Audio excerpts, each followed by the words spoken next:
যে নারকীয় নৃশংস ঘটনা ঘটেছিল ষষ্ঠ শ্রেণীর ওই নাবালিকার ওপর, তারপর 4 জনের গ্রেপ্তারি হয়েছিল, একজন এনকাউন্টারে মৃত্যু হলো ধৃত অভিযুক্ত প্রভাস মণ্ডল। কেন্দ্রীয় প্রতিমন্ত্রী সুকান্ত মজুমদার কি বলছেন শোনাবো। দেখুন, এটা তো অ্যাডমিনিস্ট্রেটিভ ব্যাপার। আমি একজন রাজনৈতিক নেতা হিসাবে তো বলতে পারি না যে কি হয়েছে, পুলিশই বলবে আপনাদেরকে কি হয়েছে। সে নাকি পুলিশেরই অস্ত্র ছিনিয়ে নিয়ে পালানোর চেষ্টা করছিল এবং পুলিশের দিকে গুলি চালিয়েছে বা এরকম কিছু হয়েছে, আমরা এক্স্যাক্ট জানি না, প্রশাসনই বলবে আপনাদেরকে। তো স্বাভাবিকভাবে পুলিশের দিকে গুলি ছুড়লে পরে পুলিশ তো আর তার দিকে জয়নগরের মোয়া ছুড়বে না, পুলিশও গুলিই ছুড়বে। বারুইপুর কাণ্ডে এনকাউন্টার, পুলিশের গুলিতে মৃত্যু হলো ধৃত অভিযুক্ত প্রভাস মণ্ডলের। গতকাল মাঝরাতে প্রভাস মণ্ডলকে নিয়ে গিয়েছিল পুলিশ ঘটনার পুনর্নির্মাণের জন্য এবং সেই সময় পালানোর চেষ্টা করে প্রভাস মণ্ডল।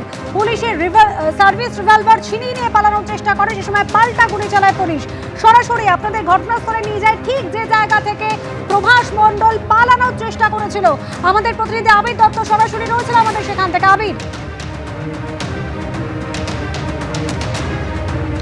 দেখো, যে জায়গায় আমরা দাঁড়িয়ে আছি, গতকাল রাত্রি 12:10 ঝমঝমিয়ে বৃষ্টি পড়ছে তখন এবং ঘুটঘুটে অন্ধকার।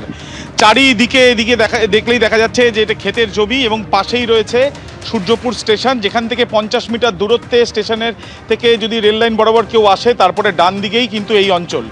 যে অঞ্চলের অবস্থা দেখলেই তুমি বুঝতে পারবে যে এখান থেকে হেঁটে যাওয়া বা দৌড়ে যাওয়া একজন ব্যক্তির পক্ষে খুব একটা সহজ নয়। এই জায়গাতেই আসতে হয়েছিল তদন্তকারীদের, তার কারণ তারা পুনর্নির্মাণ করতে চান।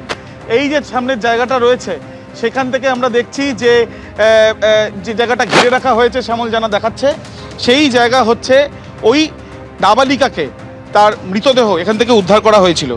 এরপর তোমাকে আমি দেখাচ্ছি যে এই যে পথ রয়েছে সেই পথের যে জায়গা, সেখান থেকে সরাসরি পালানো শুরু করে এই প্রভাস মণ্ডল। এই জায়গা থেকে যখন পালানো শুরু করে তখন পুলিশ পেছনে, এবং পালানোর ঠিক আগের মুহূর্তে একজন পুলিশ কর্মীর সার্ভিস রিভলভার সে ছিনতাই করে এবং এই দুর্গম পথ, ঘুটঘুটে অন্ধকার এবং টানা বৃষ্টি পড়ছে, সেখান থেকে সে যখন পালিয়ে যাওয়ার চেষ্টা করে তখন পিছন থেকে পুলিশের তরফ থেকে তাকে ধাওয়া করার চেষ্টা করলেও পরবর্তীকালে দেখা যায় যে সে পুলিশকে লক্ষ্য করে গুলি চালাচ্ছে। এক রাউন্ড গুলি চালানোর পর পুলিশ তাকে গুলি চালায়, পুলিশ পাল্টা গুলি চালায় এবং পাল্টা গুলি চালানোর পরে শ্যামলকে বলবো এবার দেখানোর জন্য, তার গুলিবিদ্ধ হয় এই প্রভাস। এবং গুলিবিদ্ধ হওয়ার পর আমরা দেখতে পাচ্ছি যে এই যে জায়গা, যেটা পুরো এই যে নির্জন একটি জায়গা, আশেপাশে কোনো বাড়ি নেই, চারিদিকে কিন্তু বড় বড় গাছ, এই জায়গাতে ঘিরে রাখা হয়েছে, সেখানে সে পড়ে যায় এবং তারপর তাকে সেখান থেকে উদ্ধার করে তাকে নিয়ে যাওয়া হয় হাসপাতালে, সেখানে তাকে মৃত বলে ঘোষণা করা হয়। এই যে পথ দিয়ে আমি তোমাকে দেখালাম, এই পথ দিয়ে যখন গতকাল আমরা দেখেছি যে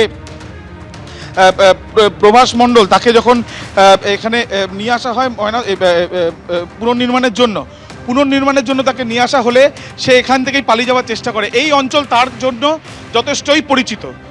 যে কজন পুলিশকর্মী আগে থেকে বারুইপুর থানাতে কাজ করেন তারা ছাড়া যারা এসআইটি সদস্য, তাদের পক্ষে যে পরিচিত ব্যক্তি যে এই অঞ্চলের নখে দর্পণে যার, তাকে কিন্তু একবার হাতের বাইরে চলে গেলে ঘুটঘুটে অন্ধকার, টানা বৃষ্টি পড়ছে, রাস্তা কিন্তু যথেষ্টই দুর্গম, যেখান দিয়ে দৌড়ে গিয়ে তাকে ধরাও মুশকিল, তাকে ধরার চেষ্টা করলেও তারা বৃথা হন। এবং এরপর যখন গুলি চালানো শুরু হয় পুলিশকে লক্ষ্য করে, এক রাউন্ড গুলি চালানো শুরু হয়, তখন তারা আত্মরক্ষার স্বার্থে গুলি চালিয়েছেন, এমনটা পুলিশ সূত্রে জানা যাচ্ছে। এই যে জায়গাটা ঘিরে রাখা হয়েছে, পরবর্তীকালে পুলিশের তরফ থেকে এই জায়গাটা পরীক্ষা করে দেখা হবে। গতকাল রাত্রিবেলার এই ঘটনার পর পুলিশের একটি দল কিছুক্ষণ আগে আসে, দেখা যায় তারা মোবাইলের মাধ্যমে ভিডিওগ্রাফি করে নিয়ে যাচ্ছেন। এখন দেখার বিষয় যে সেই ভিডিওগ্রাফি অফিসিয়ালি হচ্ছে নাকি পরবর্তীকালে তারা করছেন। এই ক্ষেত্রে পুলিশের তরফ থেকে এখন দেখার বিষয়, তারা জানাবে যে ঠিক কতগুলো গুলি চালানো হয়েছে প্রভাসকে এনকাউন্টার করতে গিয়ে। প্রভাসকে যখন হাসপাতালে নিয়ে যাওয়া হয় তখন তাকে মৃত বলে ঘোষণা করা হয়েছে, এমনটা পুলিশের তরফ থেকে জানানো হয়েছে। তার পরিবারের সদস্যদের আজকে ভোর 5:30 নাগাদ তার মায়ের সঙ্গে যোগাযোগ করেছে পুলিশ এবং তাকেও জানানো হয়েছে বিষয়টি, যেমনটা এই ধরনের ঘটনা ঘটলে যেটা পুলিশের তরফ থেকে করা হয়ে থাকে। এই যে প্রভাস মণ্ডল, তাকে দুটি সিসি ক্যামেরাতে দেখা গিয়েছে। বাকি যারা অভিযুক্তদের তাদেরকে সিসি ক্যামেরাতে সেইভাবে তাদেরকে স্পষ্টত তাদেরকে কিছু তাদেরকে দেখা না গেলেও প্রভাস মণ্ডল তাকে কিন্তু দেখা গিয়েছে। এবং তাকে যেটা আমরা দেখলাম যে হেফাজতে নিয়ে দফায় দফায় যখন তাকে জেরা করা হয়, বিভিন্ন সময় সে তদন্তে যাতে গতি প্রকৃতি অন্যদিকে চলে যায় সেই জন্য সে এমন তথ্য দিয়েছে জেরাতে যাতে তদন্ত অন্যদিকে মোড় ঘুরে নেয়। যদিও পুলিশ আধিকারিকরা সিসি ক্যামেরার ফুটেজ, পারিপার্শ্বিক তথ্য প্রমাণ এবং তার সাথে সাথে যে ময়নাতদন্তের রিপোর্ট এবং তার সাথে যে ডিজিটাল এভিডেন্সগুলো তারা অন্যান্য পেয়েছেন সেগুলোকে খতিয়ে দেখেই তারা কিন্তু এই প্রথমেই যে পুনর্নির্মাণের জন্য প্রভাসকে নিয়ে আসে এবং সেখানে আনার পর সে পালিয়ে যাওয়ার চেষ্টা করলে তাকে এনকাউন্টার করা হয়। ইতিমধ্যে তার মৃত্যু হয়েছে।